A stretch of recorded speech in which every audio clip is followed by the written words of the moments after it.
예레미야 17장 1절에서 11절 말씀. 누가 그 속을 알 수 있습니까? 오늘 본문은 마음의 죄까지 다 아시는 하나님의 경고입니다. 하나님께서 남유다의 죄를 두 부류로 말씀하셨습니다. 하나는 보이지 않는 죄, 마음으로 지은 죄이고, 다른 하나는 보이는 죄, 곳곳에 세운 우상의 제단들입니다. 먼저 남유다가 저지른 보이는 죄, 우상의 제단들을 자손들이 기억할 것이라고 말씀하십니다. 즉, 아무리 제단을 다 부수고 우상을 제거해도 그들이 저지른 죄가 자손들의 기억 속에 영원히 남을 것이라는 경고입니다. 자손들이 우리의 죄를 다 알고 기억하고 있다는 것은 참 끔찍한 일입니다.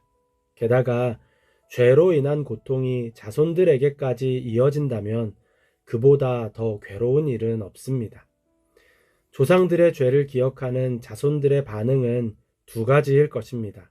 하나는 조상들이 당한 재앙이 죄의 결과, 하나님의 심판임을 알고 마땅히 당할 일을 당했다고 생각할 것이고, 다른 하나는 자신들이 만나고 있는 고통의 책임을 조상들에게 넘길 것입니다. 생각만 해도 끔찍한 관계입니다. 다음은 보이지 않는 죄, 마음으로 지은 죄에 관한 경고입니다. 하나님께서 말씀하신 마음으로 지은 죄는 하나님을 멀리하고 사람을 의지하는 것입니다. 사람이 힘이 되어줄 것이라고 믿는 자는 저주를 받을 것이라고 경고하십니다. 사람을 의지하는 자들이 당하는 저주는 황야에서 자라는 가시덤불 같이 좋은 일을 보지 못하고 사람이 살 수 없는 땅, 메마른 사막에서 살게 되는 것입니다. 사람을 의지하는 자에게서 사람을 빼앗아 가시는 것입니다. 반면에 하나님을 의지하는 자는 복을 받습니다. 그들은 물가에 심은 나무와 같이 언제나 푸르고 무더위가 와도 걱정이 없고 가뭄이 심해도 걱정이 없습니다. 언제나 열매 맺는 인생을 사는 것입니다. 만약 누군가가 둘 중에 어떤 인생을 살겠느냐고 물어본다면 모든 사람이 하나님을 의지하는 인생을 살겠다고 대답할 것입니다.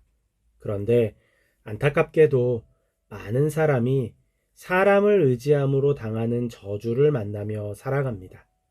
믿었던 사람에게 배신당하고 좋은 소식보다는 고통의 소식, 원수의 공격을 더 많이 받습니다. 주변에 믿을 사람, 마음을 나눌 사람이 없어서 외로운 인생을 살게 됩니다. 분명 하나님을 의지한다고 하는데 왜 이런 인생을 살게 되는 것일까요? 그들의 마음이 다르기 때문입니다. 말씀을 묵상하다가 질문이 생깁니다. 마음이라는 것이 여러 가지 감정과 생각이 뒤섞여 있는 곳인데 어떻게 하나님을 의지하는 마음과 사람을 의지하는 마음을 구분할 수 있을까? 둘 중 더 지분이 많은 것을 기준으로 판단해서 저주 혹은 복을 내린다면 나머지 마음은 의미가 없는 것일까? 예를 들어서 사람을 의지하는 마음이 51%고 하나님을 의지하는 마음이 49%여서 저주를 당한다면 너무 억울한 것 아닌가? 오늘 본문도 비슷한 질문을 던집니다. 만물보다 더 거짓되고 아주 썩은 것이 사람의 마음이니 누가 그 속을 알 수 있습니까?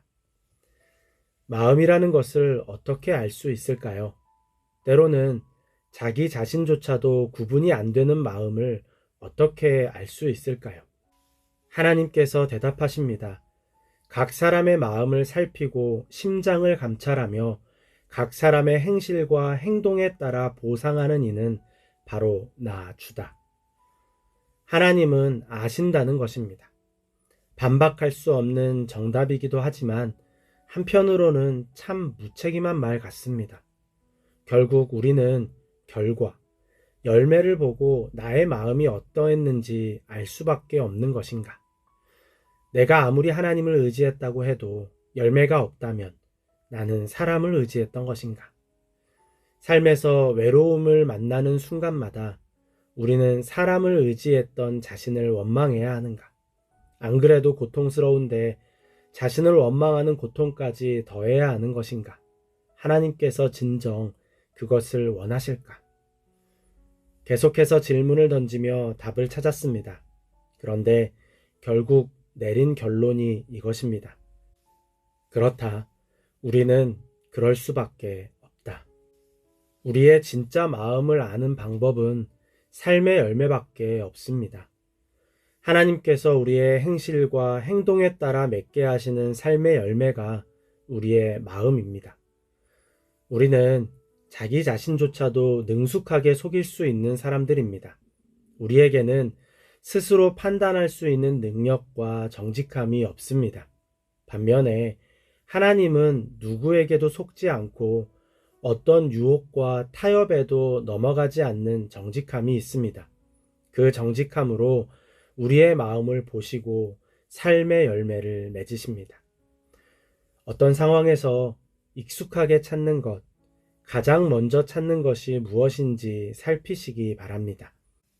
기도의 자리보다 더 앞서는 자리가 있다면 그것이 사람을 찾고 의지하는 행위라면 징조가 시작된 것입니다.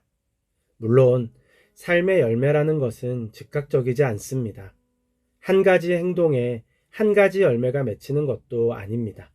때로는 하나님의 은혜로 저주가 유보되기도 하고 세상의 불의로 복이 왜곡되기도 합니다. 무엇보다도 우리를 긍휼히 여기시는 하나님께서 우리에게 끊임없이 기회를 주십니다. 그런데 더는 기회가 없는 순간이 옵니다.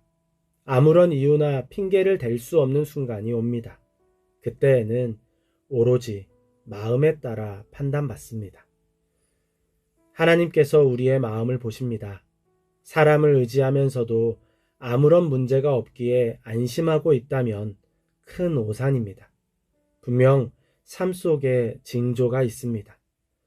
열매를 맺기 전에 싹이 나고 잎이 나는 것처럼 하나님께서도 우리의 삶에 징조를 보여주십니다. 자신의 삶을 잘 살피시기 바랍니다. 지금 자라고 있는 삶의 열매가 복된 열매인지 저주의 열매인지 살피시기 바랍니다. 그리고 그 열매를 보며 사람을 의지하는 마음은 버리고 하나님을 의지하는 마음을 지키는 은혜가 있기를 바랍니다.